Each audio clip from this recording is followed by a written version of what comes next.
Usa ka pagtuo, usa ka tingog, usa ka katawhan.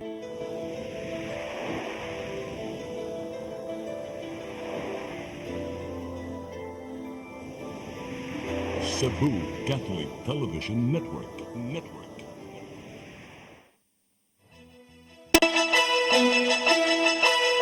Uluhan sa mga balita sa Sayre 47, Regional Civil Security Group 7, mo inspeksyon sa mga manindahay ug pabuto sa dili pang Pasko. Matambalanan sa Central Visayas anaa sa Code White Alert ning panahon sa Pasko. Miyembro sa nagadaang sektor sa siyudad sa Mandaue nagprotesta atubangan sa buhatan sa Comelec, Mandaue. Duha ka mga lalaki nga namaligya og kinawat nga rectifier battery sa online na dakpa. Sugbo, Kabisayan ug Mindanao, Pilipinas ug katawhan kutos maabot sa tong Sibya sa tibuok kalibutan mayong hapon. Live kita karon sa CCTN Channel 47 ug kini ang tulumanon sa nagunang kasayuran nga angay natong masayran. Ako si Dennis Tabar. Tulumanon sa patas ng mga balita ug opinyon. Ako si Danica Cabales. Kini ang Sayre 47.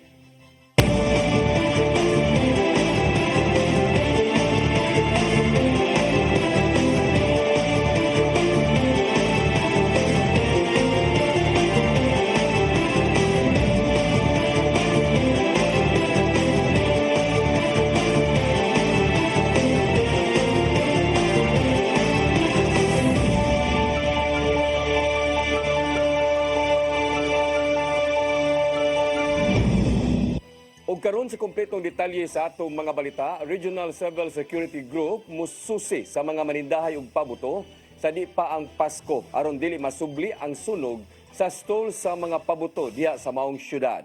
Safety protocol sa mga tindahan hugot ng gibantayan sa PNP. Ang kasayuran ihatod ni Arnold Bustamante. Ning nakaduol na ang Pasko ug pagsugat sa bagong tuig, ang Regional Civil Security Group 7 mulusad og inspeksyon uban sa Police Regional Office 7 sa designated firecracker display area aron masiguro nga nasunod ang mga lagda paglikay sa disgrasya sa mga mamaritay ug sa mga mamaligyaay. Mato ni Police Lieutenant Colonel Jeffrey Bilaro, ang officer in charge sa RCSU 7, una na sila nga nag-inspeksyon sa mga retailer sa Dakbayan sa Lapu-Lapu, nagitugutan sa PNP nga makabaligya og mga pabuto. Una na nga misusi si Police General Romel Francisco Marbil, ang hepe sa kapulisan ng Pilipinas dito sa Bulacan, ug mipahimangno nga tumanon ang gipatuman nga lagda gikan sa PNP aron malikayan ang sunog ug luwas ang mga tawo nga mamalit.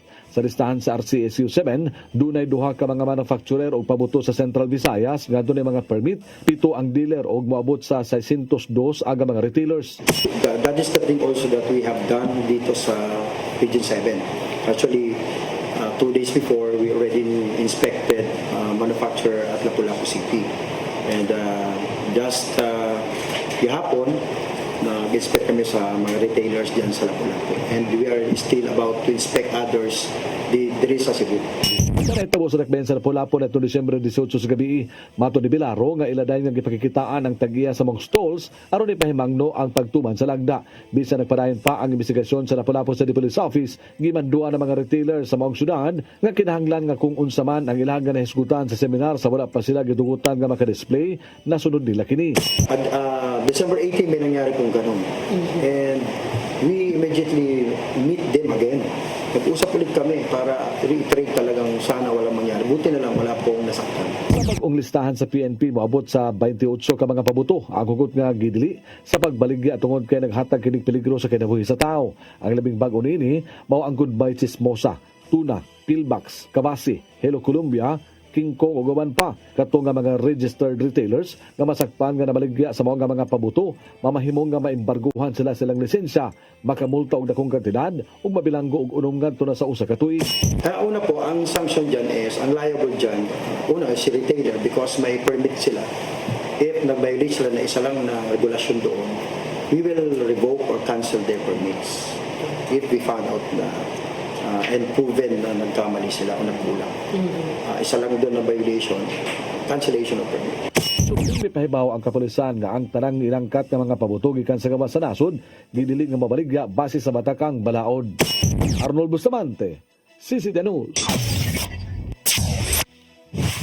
Mga tambalanan sa Central Visayas andam na sa posibleng pagsulbong sa mga nabuthan o pabuto o ubang nasakit ning panahon sa Pasko. May painumdum usab sa Department of Health 7 nga magmatngon sa flu-like symptoms nga mutumaw ning nagkabugnaw nga panahon. Ang kasayuran ni hatod ni Gian Navarro. Sukad detong Lunes, gipatuman sa Department of Health 7 ang Code White Alert entero Central Visayas. Diin ang mga medical personnel on standby na usab sa mga tambalanan. Tungod kini sa posibleng pagsulbong na unya sa mga nabuthan sa pabuto ug uban pang mga nasakit ning panahon sa Pasko.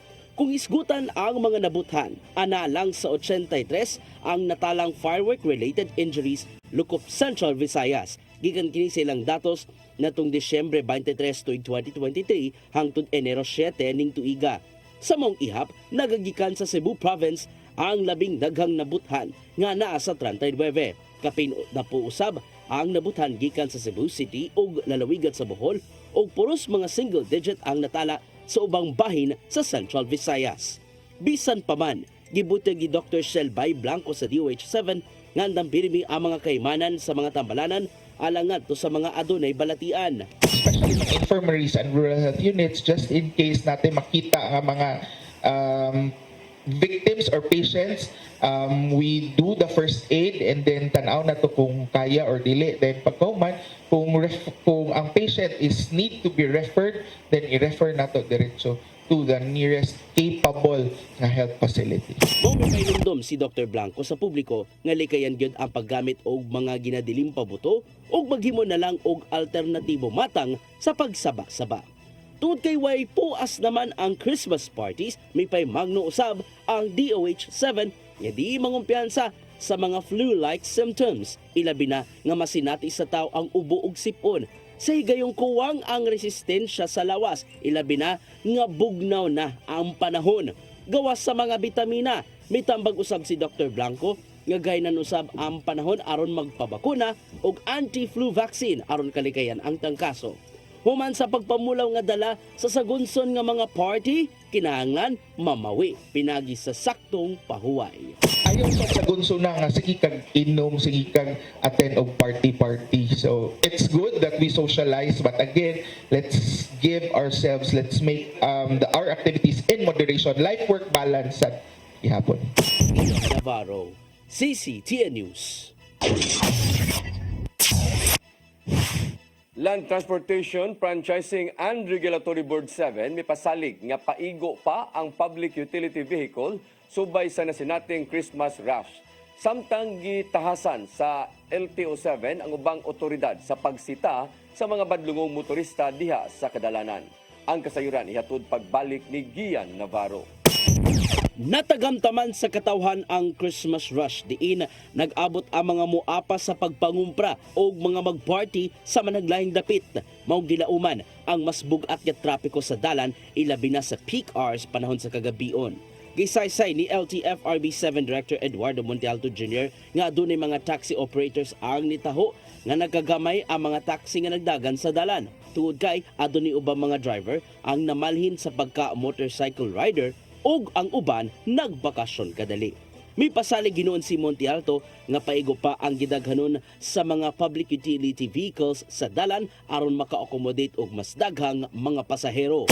Tapos sa atoa, nagdungan ba, peak hours, alas 8 musulod ang mga trabahante, eskwela, mo out og alas 5. So, expected gina na ang atong mga sakyanan, enough na siya. Sakto na gina, sobra pa kayo. Ito gyapon ng LTFRB7 sa pagpatuman sa mga lagda nga to sa operators apil ang paglikay sa pagpangontrata aron lang makasakay. Sa taxi, pahimos lang po nila, pero multahan man mo ilang operators, kana bang pakyaw, dili na dapat mangontrata. So, ang taxi, i-flag down ginanang metro. Samtang gipahugtan sa Land Transportation Office 7 ang pagbantay batok sa mga badlungong motorista sa dalan. Kapin usa ka katusda ka mga sakop gikan sa managlaing ahensya ang gipaubos na sa seminar isip deputized agents. Apil na ang LTFRB 7 o Philippine Coast Guard 7. Sila ang gitahasan sa ahensya aron pagsita sa mga nagmalapason sa balaod nga may labot ang trapiko ug mo-issue og mga violation tickets. Sumapa ni LTO-7 Director Glenn Galario nga mando sa kadagkuan nila ang kuwang una pa hingpit nga i-deploy ang mga deputized agents ngadto sa dalan. Sa katapusan, mitambag among mga ahensya nga magpabiling kalmado ang mga pasahero o motorista sa dalan kay sa katapusan makasakay na sila. Gian Navarro, CCTN News. Adunay gamay nga aumento sa presyo sa mga produktong patrolyo ning kaduol nga Pasko. Matod sa Department of Energy Oil Industry Management Bureau nga musaka og 35 sentimos hangtod piso ang matag litro niini. Dugangan og 35 sentimos hangtod 70 sentimos ang matag litro sa gasolina. Samtang kapin sa piso ang aumento sa matag litro sa diesel ug dulan piso usab sa kerosene. Sumapa sa DOE nga resulta kini sa pagkalagsik sa dolyares sa Estados Unidos ug kakuwang sa pondo sa krudo. Gikatakdang ipatuman ang pagbag-o sa presyo sa lana karong bisperas sa Pasko.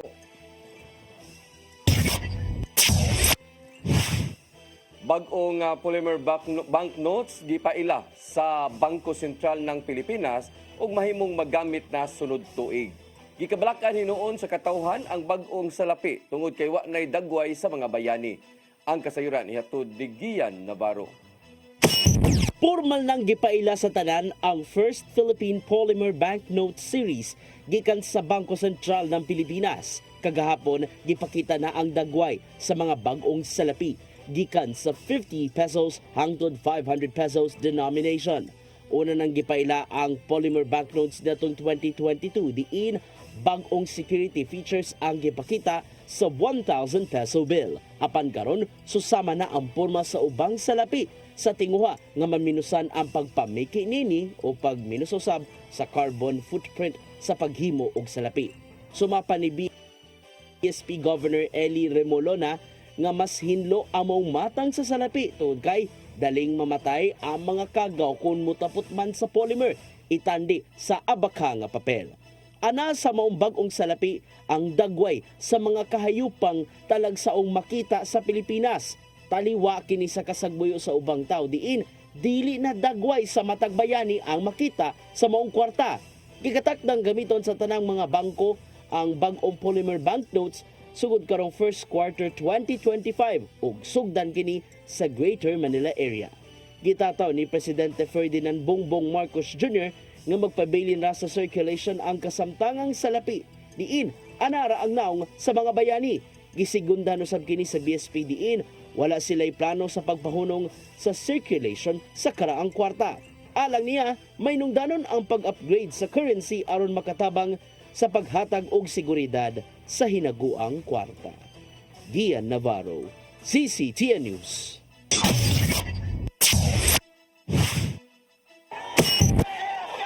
Mosunod, miyembro sa nagkadayang sektor sa siyudad sa Mandaue nagprotesta at tubangan sa buhatan sa Comelec, Mandaue. Kanaog daghan pa mga balita sa pagbalik sa Sayri 47.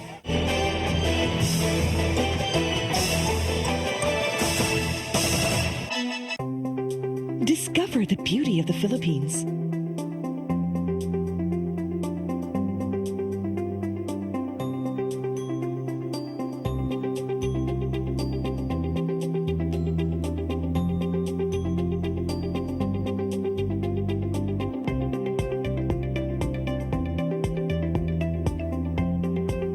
With Philippine Airlines, the country's flag carrier.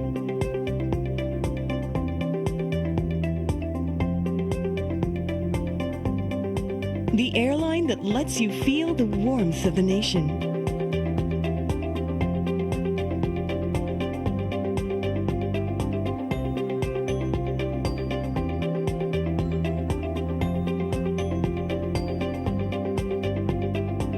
Mabuhay!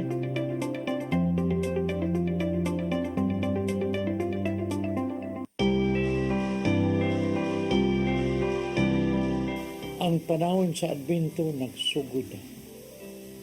Isugda na sa simbahan ang pagpangandam. apan igsuon. Kita usab angay mangandam alang nining pag-abot sa atong Ginoong Hesus. Isalikway ang kayugot, ipakita ang gugma alang sa tanan, ug pakigdait. Kay mo kana ang minsay sa Pasko. Puno sa paglaom sa kaliwasan, puno sa kadasig ug gugma. Atong parion si Jesus sa atong mga kasing-kasing. Kay siya mong hinungnan sa atong pagsaulog. Uban sa kong banay, sa Oasis of Love, sa CCTN, ug sa Sinisibo. Kini ang inyong Tatay Dodong Mayman. Merry Christmas and a prosperous New Year. Shalom.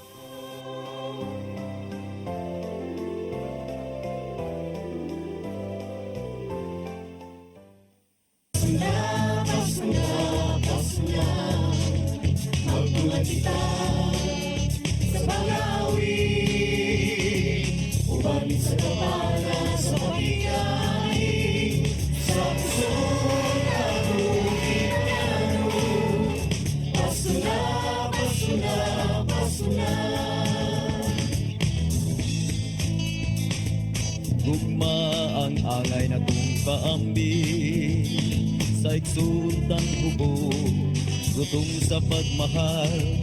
Kay kaniya mo lang mapatayag kung sa'y kahulugan sa Pasko. Ito sa pasungan nagpakatao ang atong Ginoo.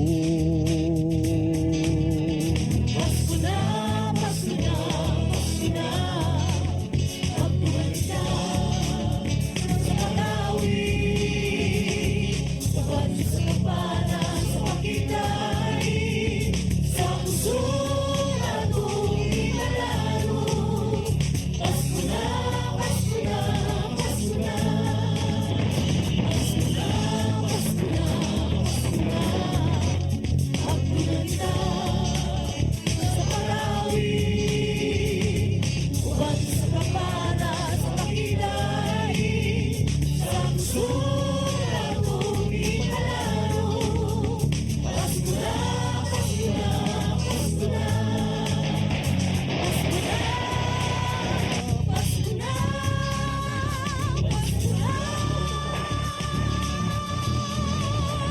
Pasko na, Pasko na, Pasko na.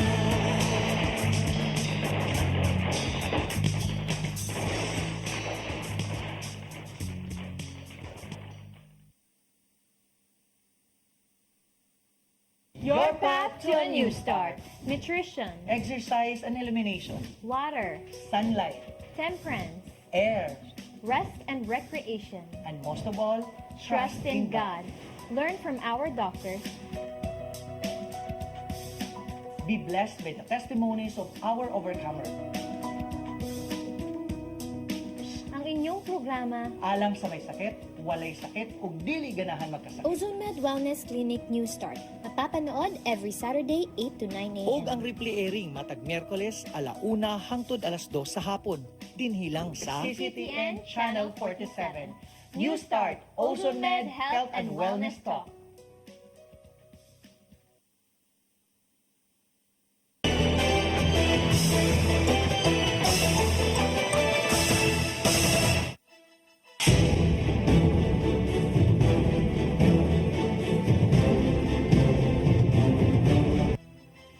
Balik sa atong mga balita, miyembro sa nagkadaiyang sektor sa syudad sa Mandawi nagprotesta at tubangan sa buhatan sa Comelec. Subay kini sa pagkanselar na sa Comelec 2nd Division sa Certificate of Candidacy ni dismiss Mayor Jonas Cortez. Ang kasayuran ihatod ni Mary Rose Sagarino.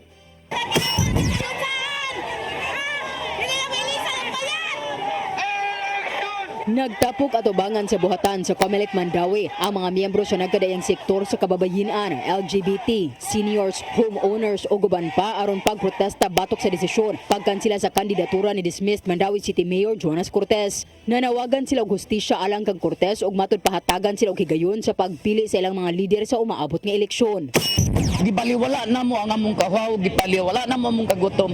Ang importante lang among maipadangat sa taga-tumilik ang ilang sayop nga mga desisyon. Ang among panawagan ilibkas ang ilang desisyon nga gikanselar ang certificate of candidacy ni Mayor Jonas Cortez. Kung ilibkas nila nga ang among mayor makapadayon sa paglansar, muundang mi sa pagrally. Pero pag dili libkason, magsige migrally atubangan sa pabilik. Sugot usab nilang gihimakak nga sila gisuhulan aron sa pagprotesta tungod matod pa pagsuporta kini nila kang Cortez nga ilang mayor. Moabot sa 2 ka oras ang gipahigayon nga protesta sa mga supporters atubangan sa Comelec office. Anyway, ang rally is full raman sa nakasabot pag sa ilang side. Although walay permit pero we allowed them to air their side pero peaceful raman po sila. Sa baguhay lang ang Comelec 2nd Division ni kansila sa Certificate of Candidacy ni Cortez alang sa 2025 midterm elections tungod sa material o false representation. Nagsumikad ang desisyon sa petisyon sa abogado nga si Irvin Estandarte kinsa ni pasangil nga si Cortez nakahimo og usa ka seryoso nga misrepresentation pinaagi sa gibutang sa iyang COC nga siya kwalipikado alang sa katungdanan nga iyang gitinguha nga mapili taliwa sa dismissal nga gipahamtang sa ombudsman. Samtang matod ni Attorney Ana Flor Gohilde ang election officer sa Comelec Mandawi nga nakasabot siya sa sentimento sa mga supporters apan matod niini nga dili sila makatubag sa mga pangutana. Matod ni Gohilde nga messengerya lang ang ilang function nagsunod sa mga instruction sa main office sama kung adunay ipa-serve nga notice o order. The petitions are filed in Manila. Ang mga tubag sad sa mga petition ipadala pod sa Manila, ipasangad sa Manila. So ang role ra namo diri sa Comelec Mandawi is kung dili mapadala through email ang decision or resolution sa Manila, ipaagi nila sa AMOA para kami ang mo-serve personally. Kanaro gyud among role, tig-serve. Matod niya nga isip local office dili siya makahatag og tubag sa mga pangutana sa mga nagprotesta. Mary Rose Chagarino, CCTN News. Top-notcher sa 2024 bar exam nga taga-Dakbayan sa Lapu-Lapu nga si Attorney Kyle Christian Tutor nag-courtesy visit sa buhatan ni Mayor Junior Ahong Chan kaganiyang udto. Giangkon sa bagong abogado nga wala siya magdahom nga makapasar tungod sa kalisod sa bar exam. Ang kasayuran ni hatod ni Crystal Joy Felerca. Nibisita sa buhatan ni Mayor Junior Ahong Chan kaganihang udto ang nagtapuan sa 2024 Philippine Bar Examination nga si Attorney Kyle Christian Tutor nga may 85.77% nga rating. Ang pamilya ni Attorney Kyle nagikan sa Barangay Gunob, Dakbayan sa Lapu-Lapu. Nag-elementary ug high school siya sa Dakbayan sa Lapu-Lapu ug nipadayon siyang kolehiyo sa University of the Philippines, Manila. Siya mo'y unang abogado sa ilang pamilya ug matod pa niyang kagustuhan kini niya aron nga dili lang para sa iyang career apan para usab nga makatabang sa katawhan. I think I have the skills to become a good lawyer, and lawyering presented me a stable opportunity for my career and of course the ability to help others to affect their lives. So that's really something that I wanted, to have a life that would be fulfilling for myself ug makatabang jud ko sa ubang tao ba. Dugang pa niya nga wala siya magdahom nga mahimong top-notcher. Gani gibutyag pa niya nga wala siya magdahom nga makapasar tungod sa kalisod sa bar exam. I was in church, I was just praying. So nung nagawas na ang result, shocked jud ko kay ambi na ako di ko mapasa ba, pero swerte lang jud kay blessing ni God. Ang inahan ni Attorney Kyle nga si Cheryl Tutor ni butyag nga ang kanunay nga pagsuporta sa mga damgo sa iyang anak dakong tabang aron nga makabot diini ang iyang mga pangandoy. The only secret to raise someone like him is just to always support him. No pressure at all. I just always tell him, just do your best in anything you want to do. Samtang niduso og House Resolution number 2146 si Congresswoman Cindy Chan na nag-commend kang Attorney Tutor. Ang mga board o bar exam passer sa Dakbayan makadawat og cash incentives apan tungod kay dili rehistrado sa Dakbayan si Attorney Kyle nga usa sa mga requirements, ang magtiayong Chan na lang mo inihatag gikan sa ilang personal tungod sa dakong dungog nga gihatag ni Attorney Kyle sa Dakbayan sa Lapu-Lapu. ato ang dakong garbo no o dungog no. Sa unang higayon na aduna tay nakabot na number 1 yun no, sa bar exam. Kung sila pula po is the first Filipino hero, we have also the first top-notcher of the bar, Attorney Kyle Christian Tutor. Consider na akong Christmas gift ni nato tanan o punganons na number 1 gud si Attorney Kyle.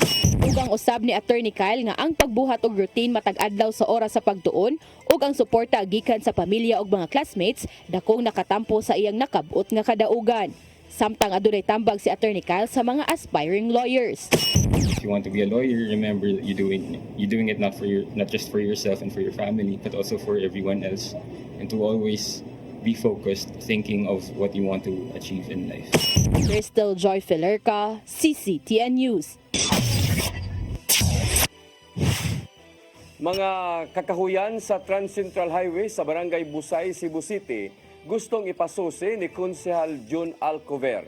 Tungod kini sa risgong dala ngadto sa mga motorista nga moagi sa maong daan. Ang kasayuran ihatod ni Gian Navarro. Buot ipasusi ni Konsehal Pastor June Alcover ang mga kakahuyan sa Trans Central Highway humanatala ang mga aksidente sa dalan. Gikonsiderar ni Alcover pinagi sa privilege speech nga duol sa kakuyaw ang mga punuan daplin sa dalan maong kinahanglan kining ibalin sa laing dapit. Gitahasa niya ang Cebu Environment and Natural Resources Office ug ang Department of Public Works and Highways sa pagsubay sa mong suliran. Usa sa mga gilantaw nga posibilidad sa pagbalin sa mga punuan na mao ang earthballing aron kini malarot na. I want to clarify that I am not against environmental protection towards our trees. Yet, when this right is in class to the right to life or public safety with our constituents, I will always side to the sanctity of human life over environment. Tuga pa ni Alcover nga nakahatag usab og kabugat sa dagan sa trapiko ang mga nitubo nga punuan daplin sa daan. Silang diskusyon, nakita ni Konsehal Philip Zafra nga dunay sipit ang habig sa DPWH nga mao ang wala pagtaangtang sa safety hazard sa dalan. May nungdanon alang niya ang mga safety hazards og early warning device nga mo ibantayan sa mga motorista aron kalikayan ang mga aksidente. Kita magkaskahoy dagko kay posted diha na. Ang problema lang sa DPWH, ilan nag-cover og simento para na ay kataguan ang mga sakyanan na binagagmay kaayo, may sugat-sugat or traffic or what. Nindot ang ilang intensyon pero kuwang ang ilang proseso sa paghimo. Sa kinatibukan, nakita ni Konsehal Joy Augusto Siong nga labing may nungdanon ang disiplina sa matag motorista ilabi na sa bukirambahin. Kay pinaagi nini, mamahimong luwas ang pagbadhas-badhas ilabi na sa Trans Central Highway. Ako, I don't go up there kung imbitahon ko, bali kung wako yung driver, magduka nyo kayo pauli na ko. Kuyaw na kaya na di ang porsyon na. So I think na ato lang tawagong tensito man na to put maybe special attention there. Pero kibabit nga kuwang sa itong tao kung kana kay bantayan sa nato. Gian Navarro, CCTN News. Tiwaso na lang sa Cebu Provincial Government nagpagpaayo sa Nuestra Señora del Pilar de Zaragoza Church sa lungsod sa Cebu nga. Nahukman kini ni Gobernador Gwen Garcia human giingong nalangay ang Tourism Infrastructure and Enterprise Zone Authority Contieza sa pagpundo ug pagpatrabaho sa karaang simbahan. Mipasaligdaan ang Tieza nga gahinan og 110 million pesos ang restoration sa maong simbahan nga giguba sa bagyong Odette niadtong 2021. Giingong nahasol si Garcia human wala nakaangay sa nahimong lakang sa Tieza sama lang sa rehabilitation study nga gigastuhan og 5 million pesos. Maong nakita ni Garcia nga aduna sila'y igong pondo aron ayuhon sa labing daling panahon ang Cebu nga church pinasubay sa local government code.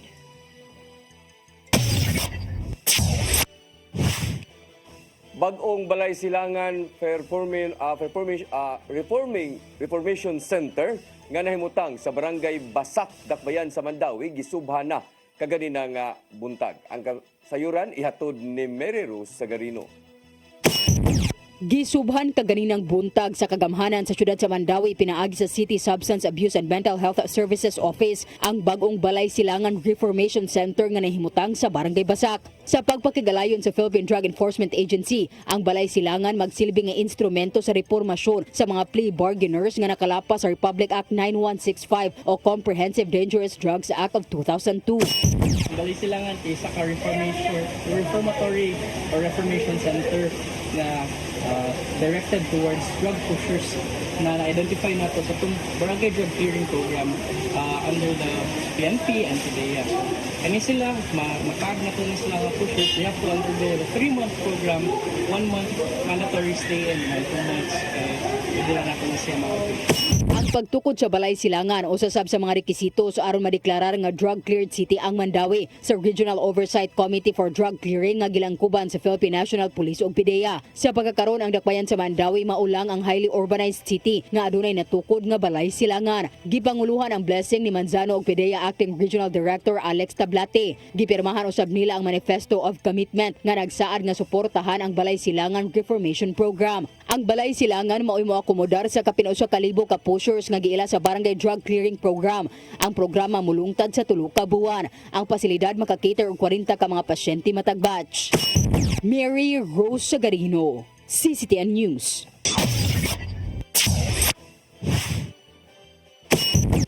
Mosunod, duha ka mga lalaki nga namaligya og kinawat nga rectifier battery sa online na dakpan. Kana og daghan pa mga balita sa pagbalik sa Sayre 47.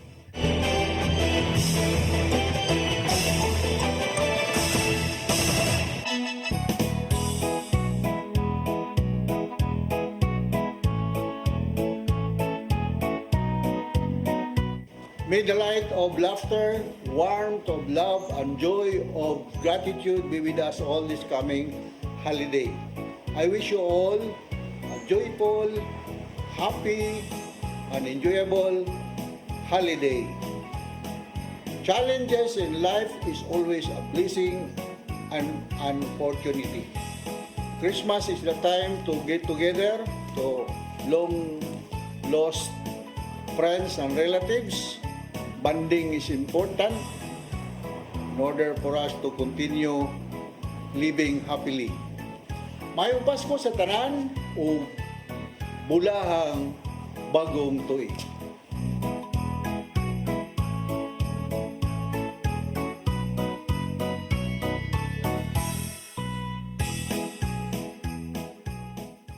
Pasko na, Pasko na, Pasko na.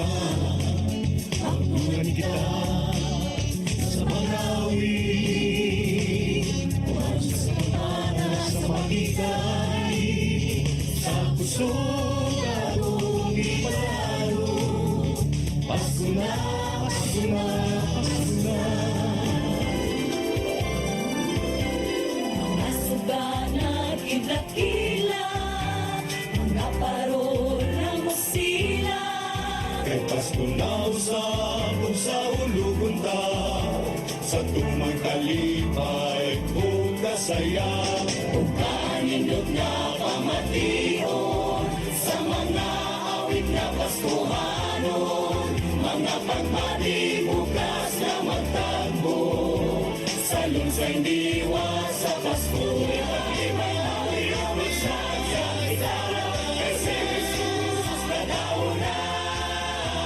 Pag-ibang-ibang awit ang masyadya kita, kasi Jesus na dauna.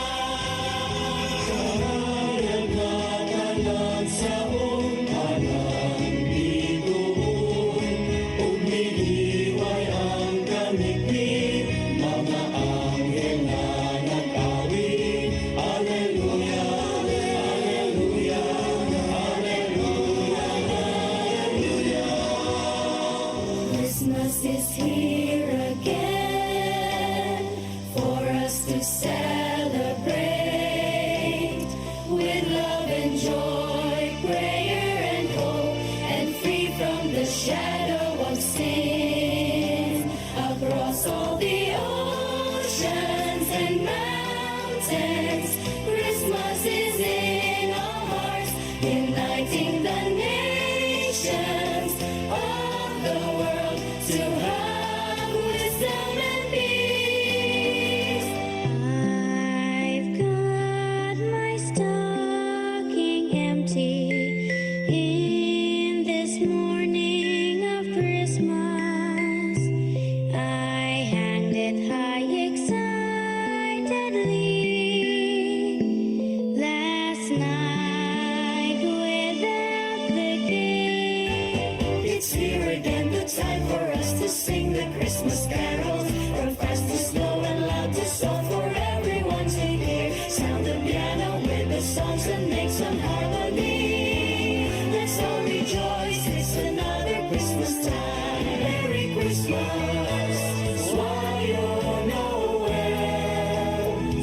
San Juan Christmas, maligayang Pasko. Pasko na malipayon, ang Pasko na malinahon, o kitang tanan manag-iunsa, kay si Jesus nagkauna.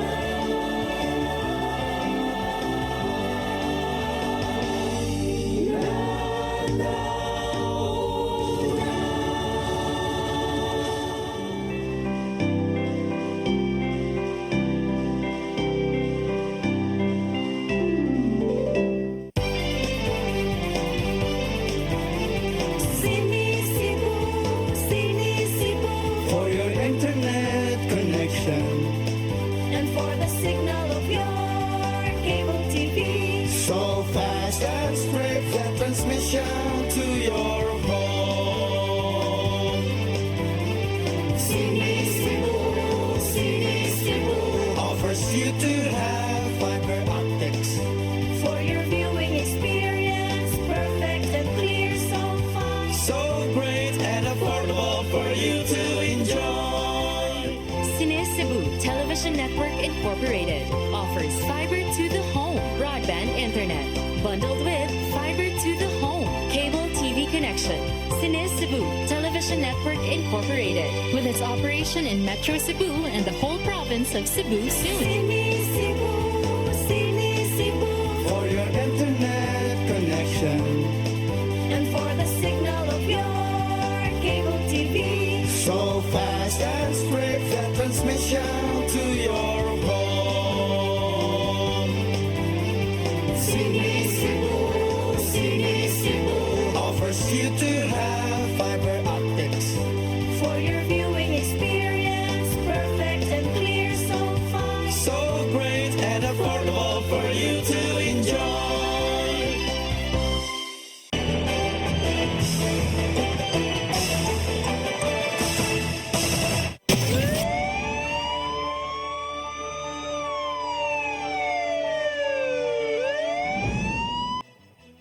Balik sa atong mga balita, posibleng sa bilangguan, mamasko ang duha ka mga lalaki nga namaligya sa online ug duha ka kinawat nga rectifier batteries nga mokatidad og 120 mil ka pesos gikan sa usa ka telecommunication company.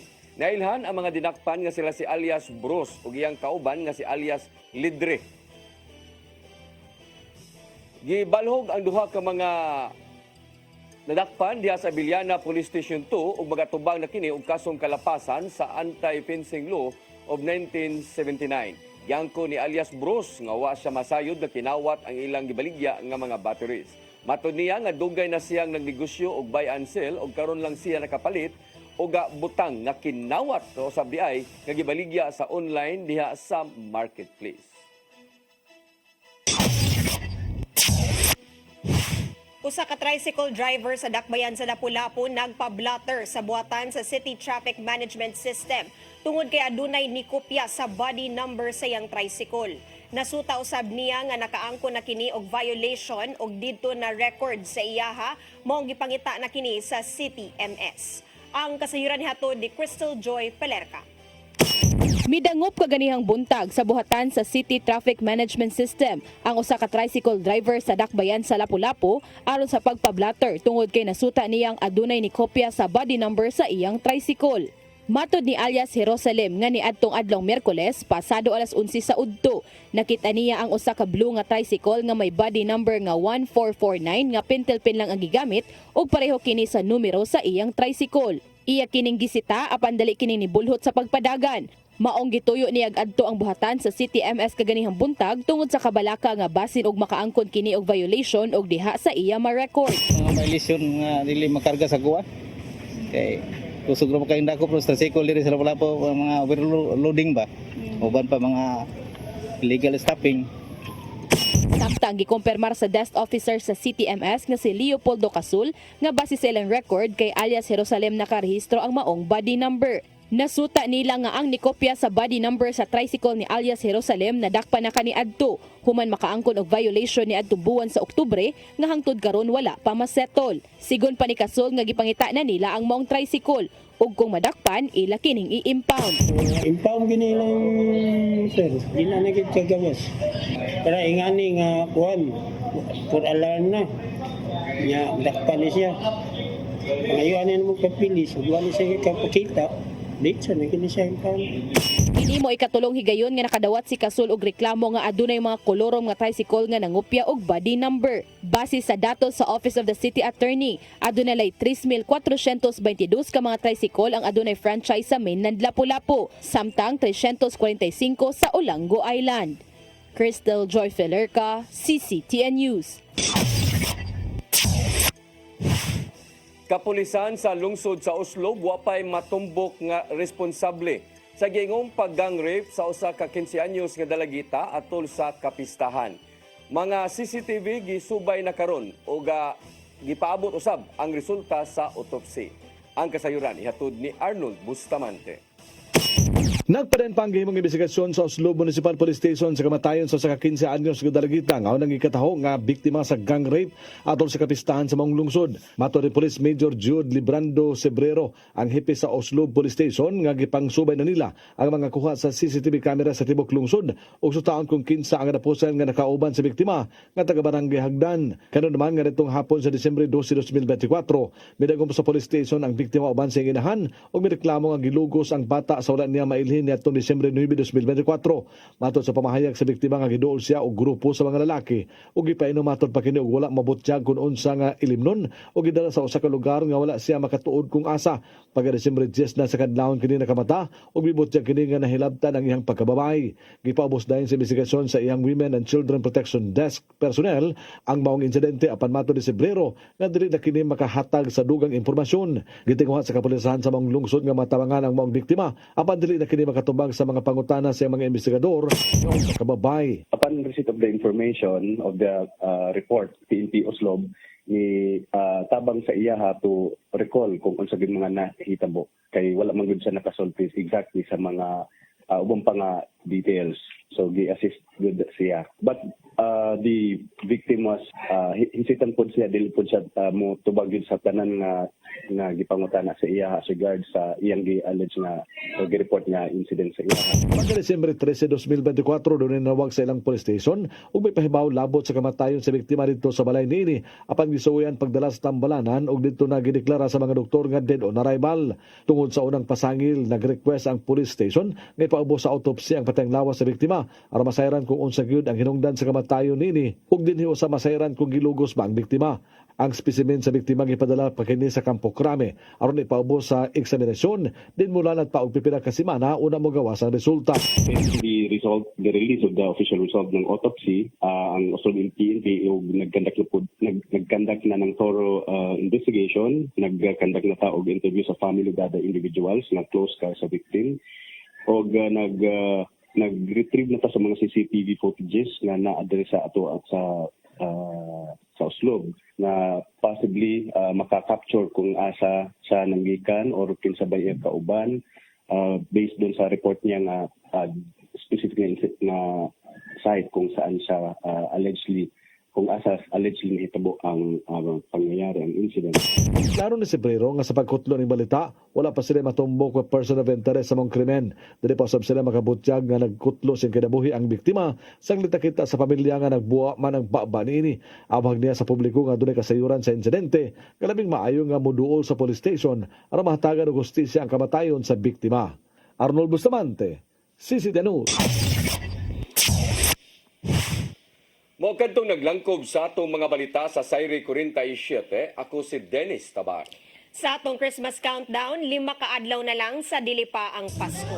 Ako si Danica Cabalies, hangtod Lunes pon sa inyong paboritong tulumanon. Sayre 47.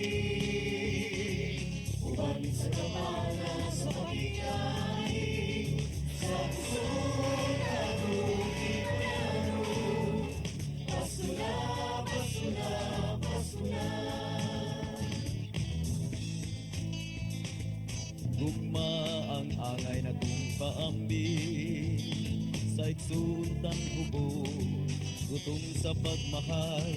Kay kaniya mo lang mapadayag, usay kahulugan sa Pasko. Ito sa pasungan nagpagkatao ang atong Ginoo. Pasungan